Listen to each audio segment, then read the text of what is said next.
שלום חברים יקרים, אנחנו נמצאים כרגע אצל מוסך א' ת' הסדנה ברחוב האיטלקים 3 בחיפה. אנחנו רוצים להראות לכם סט טיימינג לתיקון טיימינג לפז'ו. בבקשה. אהלן ארז, מה העניינים? בסדר גמור, מה נשמע? בסדר. אתה יכול להסביר לנו מה כל חלק פה? כמובן, בוודאי. עכשיו יש לנו כרגע פז'ו פה, 208. איזה מנוע? 1200, לא? מנוע 1200, HN01. ככה, אנחנו עכשיו פה כרגע מחליפים טיימינג. עכשיו ישנם כשני סטים, יש את הסט הישן, הסטים החדשים, דגמים האחרים של מנועים. יש צורך בשני הסטים. זה סט, במידה ויש לנו רכב 1200 עם מכסה שסתומים מלא.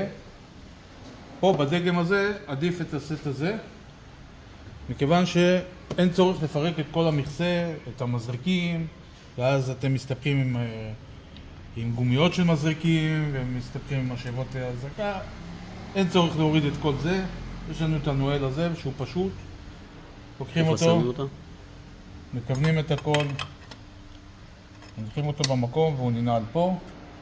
יש לנו את הנועל הזה שבא מאחור, גם כן, כמו שרואים, מכוונים, שמים פה אותו במקום, הוא נועל פה למטה, שמים את הברגים כמובן, שלא יזוזו.